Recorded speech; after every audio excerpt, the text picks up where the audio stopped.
빌립보서 4장 4절의 말씀입니다. 신약성경 322페이지 빌립보서 4장 4절.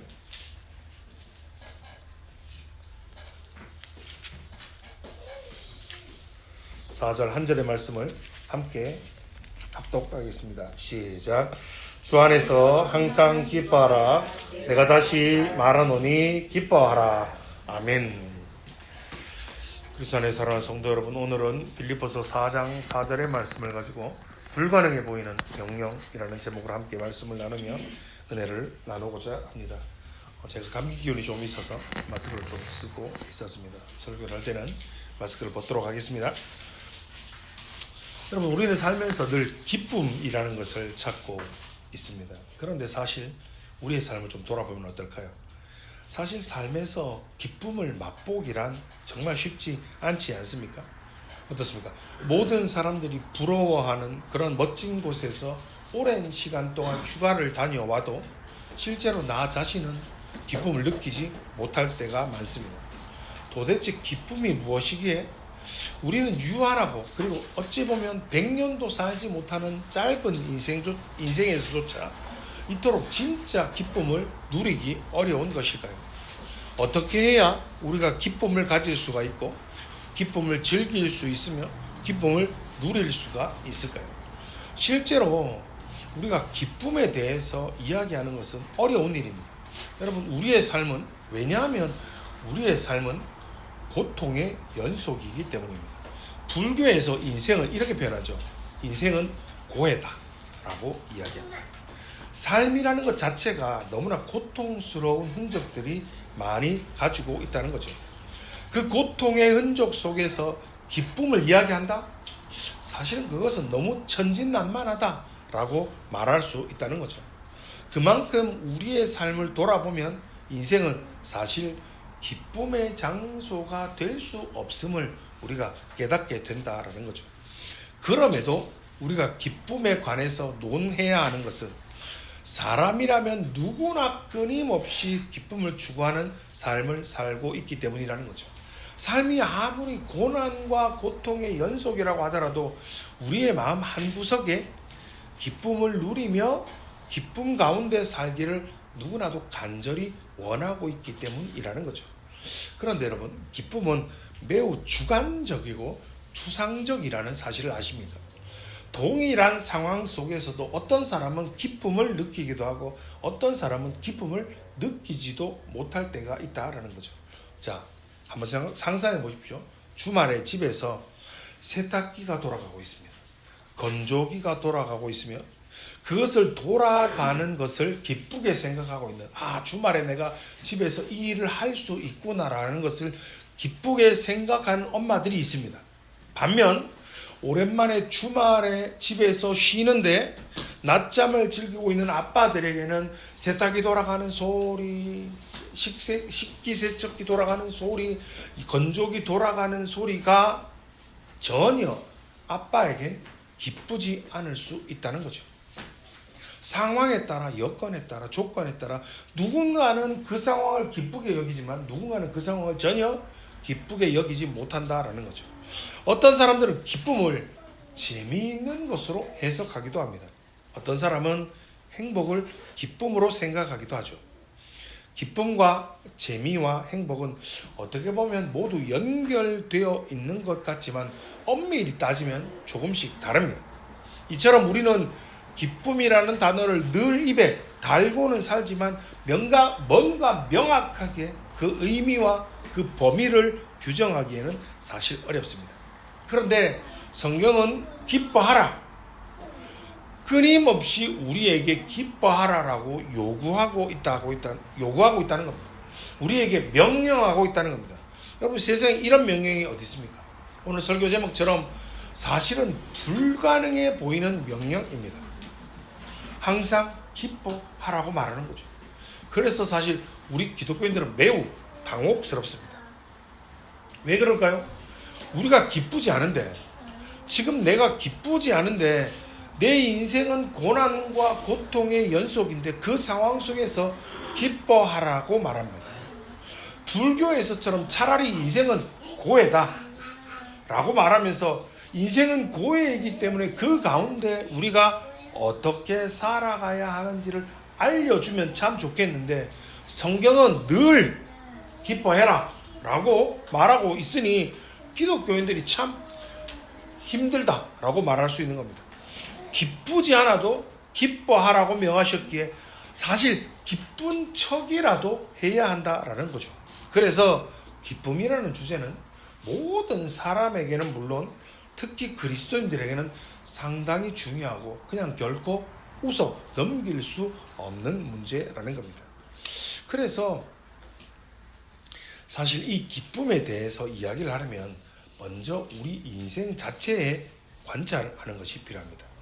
실제로 기쁨을 이야기하기 전에 진지하게 우리의 삶을 한번 들여다보면 우리의 삶은 마치 기쁨을 빼앗긴 삶 같다라는 생각이 들죠. 여러분의 현재를 한번 돌아보십시오. 여러분, 우리의 삶에는 늘 어려움이 있습니다. 그리고 그 어려움들이 극단적으로 나타내는 한 예가 바로 전쟁과 같은 것이죠.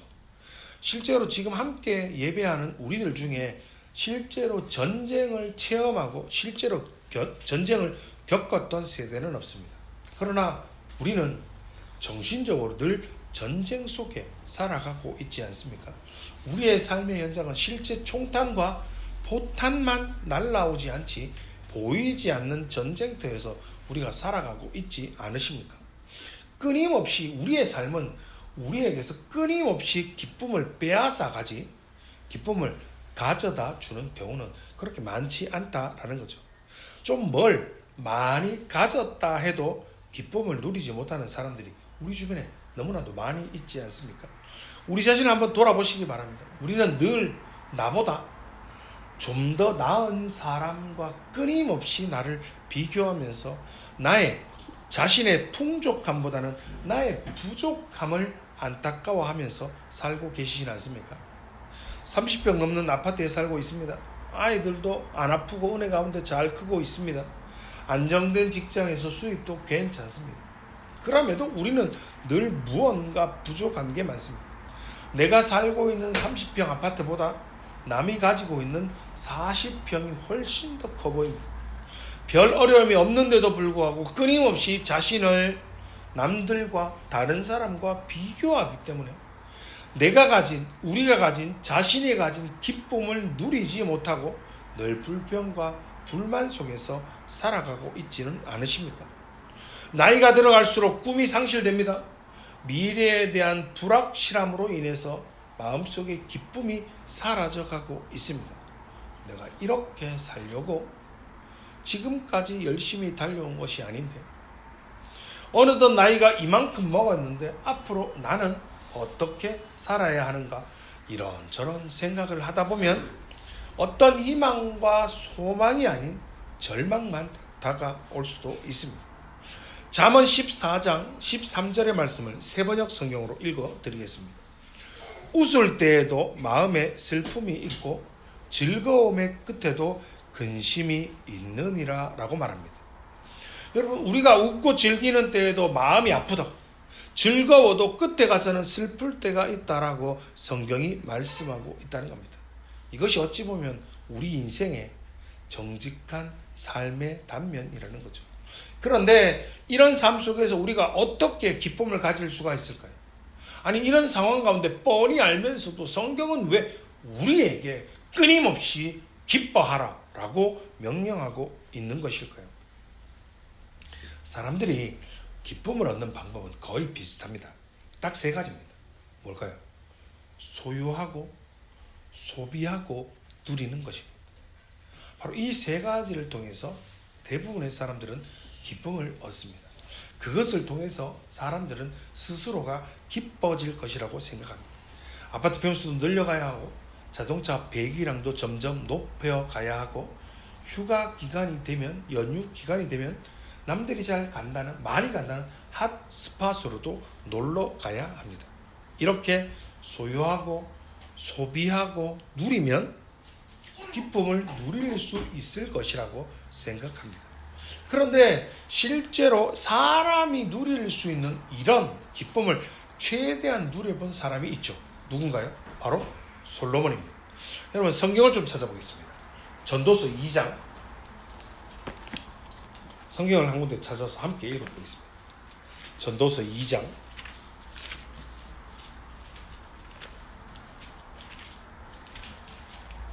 1절에서 11절의 말씀입니다.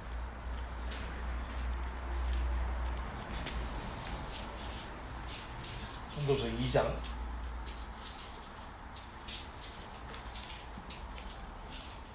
구약성경 948페이지 전도서 2장 1절에서 11절의 말씀을 한 절씩 교독하고 좀 길지만 함께 읽어보겠습니다. 1절입니다. 나는 내 마음에 이르기를 자 내가 시험 삼아 너를 즐겁게 하리니 너는 낙을 누리라 하였으나 보라 이것도 헛되도다. 내가 웃음에 관하여 말하여 이르기를 그것은 미친 것이라 하였고 희락에 대하여 이르기를 이것이 무슨 소용이 있는가 하였노라. 내가 내 마음으로 깊이 생각하기를 내가 어떻게 하여야 내 마음을 지혜로 다스리면서 술로 내 육신을 즐겁게 할까? 또 내가 어떻게 하여야 천하의 인생들이 그들의 인생을 살아가는 동안 어떤 것이 선한 일인지를 알아볼 때까지 내 어리석음을 꼭 붙잡아 둘까 하여 나의 사업을 크게 하였노라. 내가 나를 위하여 질투를 짓고 포도원을 일구며 여러 동산과 과원을 만들고 그 가운데에 각종 과목을 심었으며 나를 위하여 수목을 기르는 삼림에 물을 주기 위하여 물들을 샀으며 남녀노비들을 사기도 하였고 나를 위하여 집에서 종들을 낳기도 하였으며 나보다 먼저 예루살렘에 있던 모든 자들보다도 내가 소와 양떼의 소유를 더 많이 가졌으며 은 금과 왕들이 소유한 보배와 여러 지방의 보배를 나를 위하여 쌓고 또 노래하는 남녀들과 인생들이 기뻐하는 서척들을 많이 두었노라. 내가 이같이 창성하여 나보다 먼저 예루살렘에 있던 모든 자들보다 더 창성하니 내 지혜도 내게 여전하도다. 무엇이든지 내 눈이 원하는 것을 내가 금하지 아니하며 무엇이든지 내 마음이 즐거워하는 것을 내가 막지 아니하였으니 이는 나의 모든 수고를 내 마음이 기뻐하였습니다. 이것이 나의 모든 수고로 말미암아 얻은 몫이로다. 함께 읽겠습니다. 그 후에 내가 생각해 본즉 내 손으로 한 모든 일과 내가 수고한 모든 것이 다 헛되어 바람을 잡는 것이며 해 아래에서 무익한 것이로다. 아멘. 여러분 방금 우리가 읽었던 전도서 2장 1절에서 11절은 뭐라 말씀하십니까? 솔로몬은 실제로 자신이 가지고 있는 권력과 그의 지식과 부를 사용해서 인간이 세상에서 누릴 수 있는 모든 것을 가지고 소유하고 소비하고 누렸습니다. 궁궐도 지어봤습니다. 포도원도 만들어 보았습니다. 노래하는 남녀와 아내도 셀 수 없이 많이 소유했던 사람이 바로 솔로몬입니다. 그런데 그 결과가 어떠하다고 말씀하십니까? 전도서 2장 2절의 말씀을 다시 한번 보십시오. 그는 이 모든 것이 미친 짓이고 즐거움은 쓸데없는 곳이라고 고백하고 있습니다.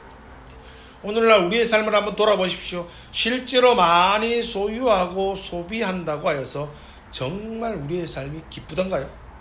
극단적인 예로 돈이 많은 사람과 가난한 사람들의 자살률 차이를 보면 여러분 어디가 훨씬 많을까요? 돈이 많은 사람들이 자살률이 훨씬 높습니다. 자살은 무엇입니까? 삶을 못 견뎌 결국 자기의 생명을 스스로 끊는 것인데 가난한 사람보다 돈이 많은 사람의 자살률이 훨씬 높다라고 드러난다는 거죠. 어떤 사람은 친구를 많이 사귐으로 책을 많이 소유하는 것으로 누군가는 다양한 취미 생활을 하는 것을 통해서 기쁨을 누리고자 합니다. 무언가 자꾸 소유함을 통해서 기쁨을 얻을 수 있다고 생각하기에 사람들은 끊임없이 소유하려고 그것을 무언가를 소유하고 그 소유한 것을 소비하려고 합니다. 그러다 보니 자연스레 가진 것에 대한 지금 내가 가진 것에 대한 감사가 아니라 지금 내가 가진 것에 대한 만족이 아니라 소유에 대한 끊임없는 욕망이 점차 우리를 지배해 가고 있습니다. 어느 한 부자가 100평이나 되는 넓은 집에서 살고 있었습니다. 그는 독일의 B사의 아주 비싸고 높은 배기량의 차를 타고 다녔습니다. 그러나 하루 종일 밖에서 돈을 벌기 위해서 일을 하였기 때문에 정작 집에 있는 시간은 들어와서 자는 시간 정도, 그리고 그 비싼 차를 타는 시간은 아주 극소수에 불과했습니다.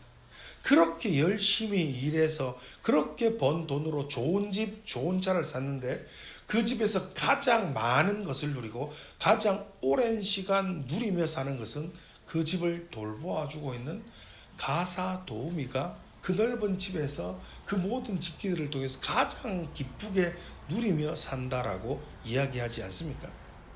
사람들은 그렇게 열심히 살아가는 것이, 자신의 자리에서 그렇게 열심히 살아가는 것이 봐라, 세상 모든 사람들이 살아가는 피할 수 없는 삶의 방식이기 때문에 나도 그렇게 살아간다 라고 생각합니다. 그래서 생각 없이 그 길을 그냥 무작정 따라가고 있습니다. 그리고 거기에 기쁨을 빼앗긴 인생, 기쁨이 있을 거라 그냥 막연하게 생각합니다. 물론 얻지 못할 것을 뻔히 알면서도 말입니다. 물론 하나님께서 다음과 같이 이러한 인생을 진단하셨습니다. 성경 한 군데 더 찾아봅시다. 예레미야 2장 13절의 말씀입니다.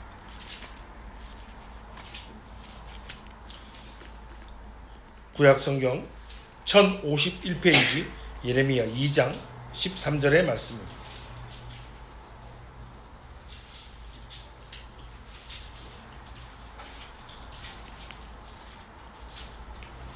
예레미야 2장 13절의 말씀을 함께 읽어보겠습니다. 시작.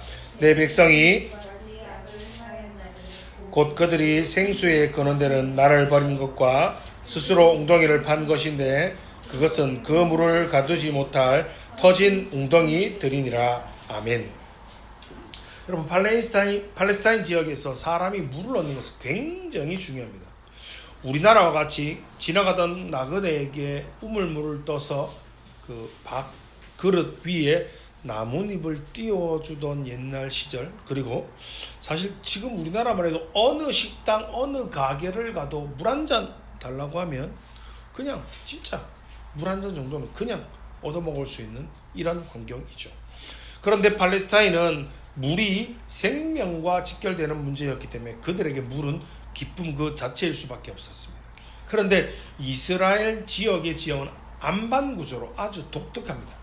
그 웅덩이에 물을 저장하는데 이걸 시스턴이라고 부릅니다. 일종의 우리나라의 우물 정도라고 생각하면 됩니다. 그런데 어떤 때는 이 우물에 금이 가는 경우가 생깁니다. 여러분, 이런 항아리 같은 그릇에 있는데 그곳에 물이 담겨져 있습니다. 그런데 그 항아리에 금이 간다면 어떻게 되겠습니까? 물을 넣으면 당연히 새버리죠. 채우면 또 새고, 채우면 또 나가고, 또 채우면 당연히 그 갈라진 틈으로 새어 나갈 수밖에 없습니다. 우리가 방금 읽었던 예레미야 2장 13절에서 하나님은 오늘 우리에게 이 이야기를 가지고 말씀을 하고 계십니다. 너희가 아무리 세상의 것을 가지고 기쁨을 채워도 또 빠져나가게 될 것이라고 말합니다. 참된 생명이 없이는, 참된 기쁨이 없이는 그 어떠한 것으로도 기쁨을 찾을 수 없을 것이라고 우리에게 알려주시는 말씀이라는 겁니다. 돈을 많이 벌어서 휴가를 충분하게 쓸 수도 있습니다. 남들이 부러워하는 휴가를 화려하게 다녀옴으로 기쁨을 누릴 수 있다라고 생각한다면 계속 그렇게 살아가면 됩니다. 스스로가 모든 것을 다, 솔로몬처럼 모든 것을 다 겪은 다음에 이 모든 것이 헛되다, 이 모든 것이 부질 없다, 이것이 전부 다 아니다라는 분명한 깨달음이 올 때까지 그렇게 사셔도 됩니다. 그러나 우리가 조금만 정직하게, 우리가 조금만 지혜롭게 우리의 삶을 우리가 다시금 돌아본다면 이러한 것들은 결코 우리의 기쁨의 근원이 될 수 없음을 우리가 깨닫게 될 것입니다. 예수님께서는 우리가 다시 찾을 수 있는, 꼭 찾아야 하는 기쁨이 있다라고 말씀하십니다. 지금까지 이야기했던 것처럼 우리의 삶의 정황을 돌아보십시오.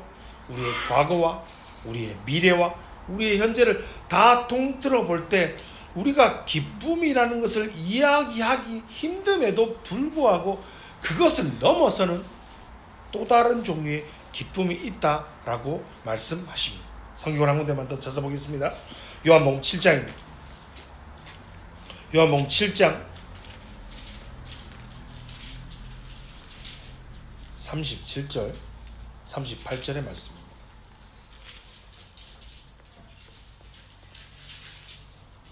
신약성경 156페이지 요한복음 7장 37절 38절입니다.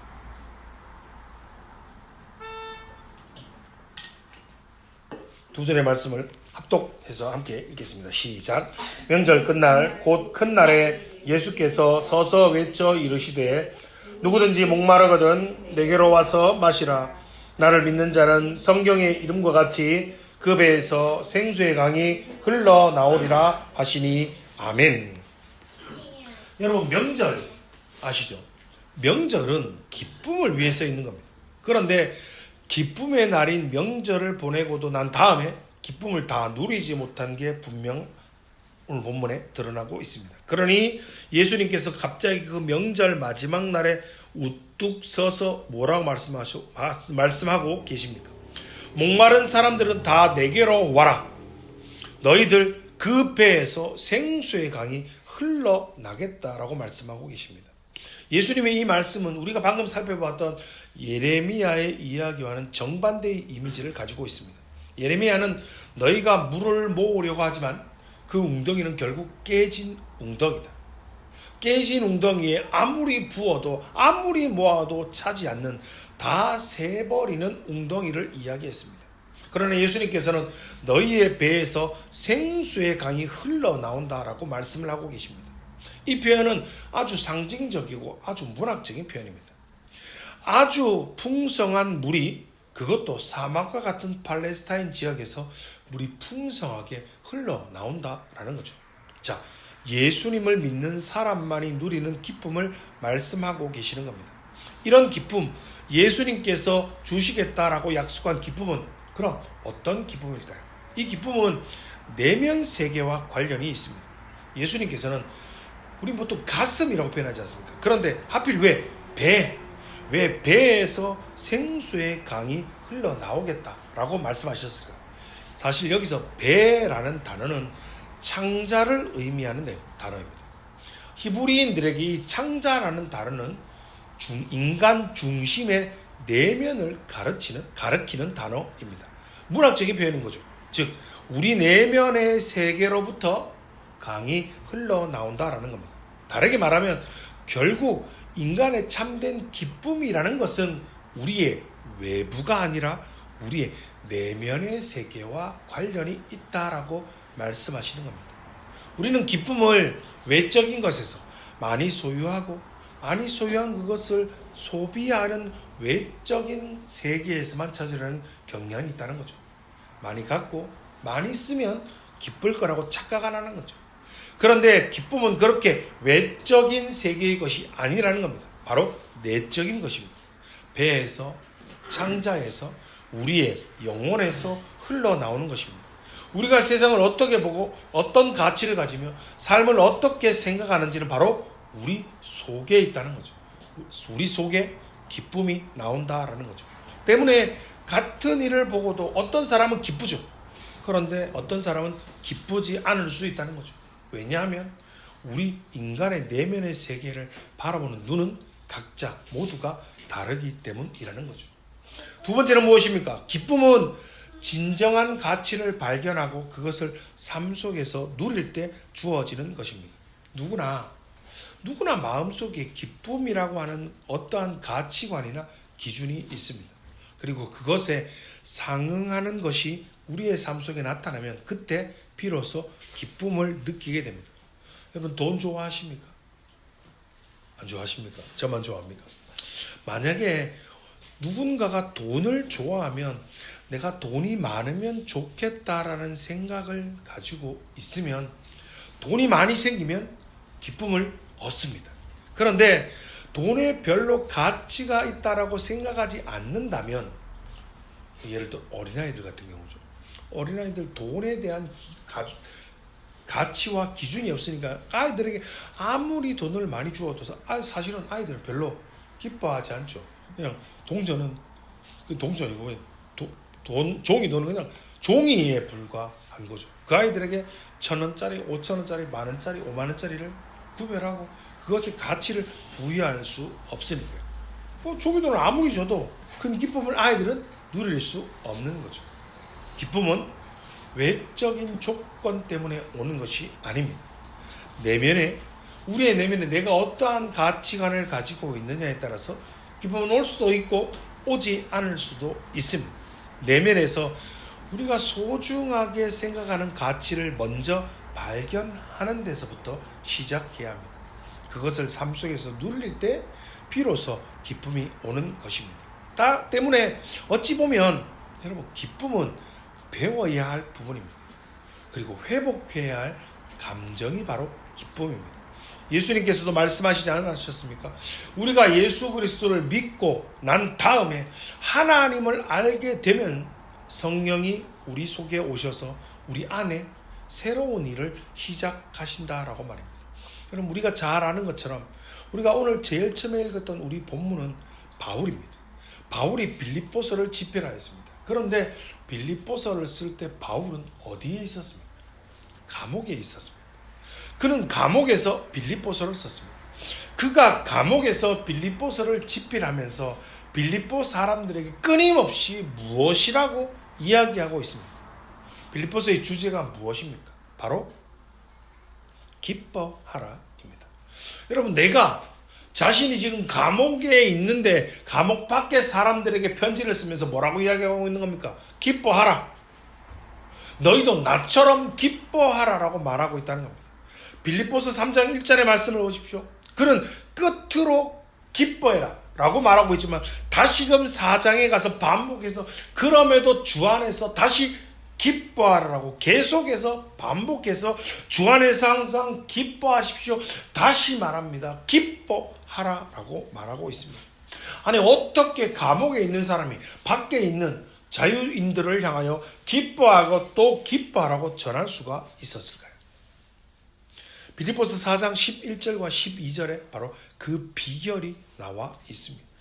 바울은 자신이 감옥에서도 자유가 제한된 이 감옥에서도 기뻐할 수 있는 이유로 그는 어떠한 처지에서 스스로 만족하는 법을 배웠기 때문이라고 말합니다.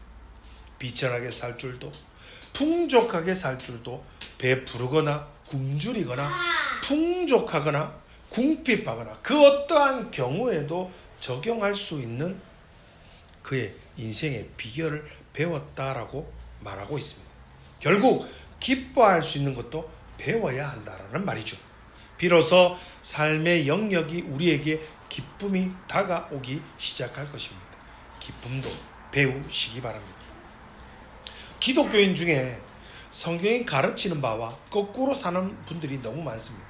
내가 많이 누리고 소유하고 소비하고 있으니까 하나님 감사합니다. 하나님을 예배합니다. 하나님을 찬양합니다. 라고 말입니다. 여러분 이런 경우는 아주 원초적인 아주 초보적인 기독교인이라고 분류할 수 있습니다. 원래 기독교는 그런 것이 아닙니다. 하나님을 통해서 세상을 다시 보았기 때문에 하나님을 통해서 예수 그리스도의 십자가를 통해서 삶을 다시 보았고 나의 내면 세계가 변화되었기에 하나님께 감사하고 하나님을 예배하고 하나님을 찬양하는 거고 하나님을 즐거워하는 것입니다. 내면의 변화가 우리의 기쁨의 근원이지 외적인 우리의 조건이 우리의 기쁨의 근원이 아닌 겁니다. 여러분 기도하시죠. 기도하시죠. 기도할 때를 한번 떠올려 보십시오. 하나님 우리가 집도 있습니다. 우리가 돈도 많이 법니다. 나의 연봉도 잘 오르고 있습니다. 아이들도 학교에 잘 다니고 건강하고 별탈 없으니 감사합니다라고 기도하고 계시지는 않습니까? 사실 이런 기도, 이런 기쁨은 하나님을 모르는 사람들도 똑같이 추구하며 살아가는 겁니다.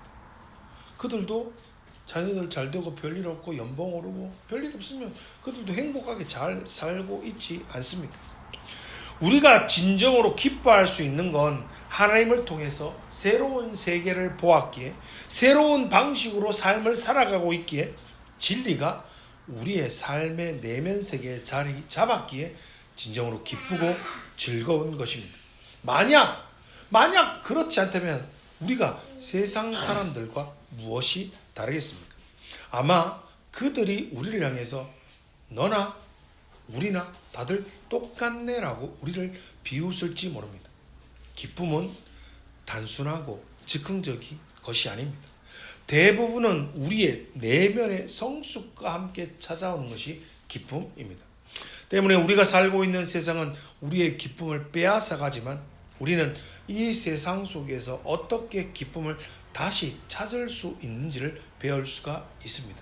오늘 말씀을 듣고 여러분 묵상해 보시고 집으로 돌아가셔서 한번 적어 보십시오. 여러분이 어떨 때 기쁘고 어떨 때 슬픈지를 말입니다.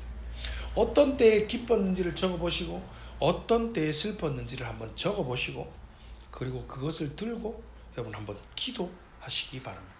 하나님, 외적인 것, 영원하지 않는 것에 내가 기뻐하는 삶을 살아가는 것이 아니라 우리를 위해서, 나를 위해서 베풀어 주신 하나님의 크신 사랑, 예수 그리스도의 십자가 사랑으로 우리에게 주어진 영원한 천국으로 그리고 영생으로 인하여 우리의 내면에 솟아나는 참된 기쁨을 누리며 살아가는 복된 성도님들 되시기를 주님의 이름으로 축원합니다. 기도하겠습니다.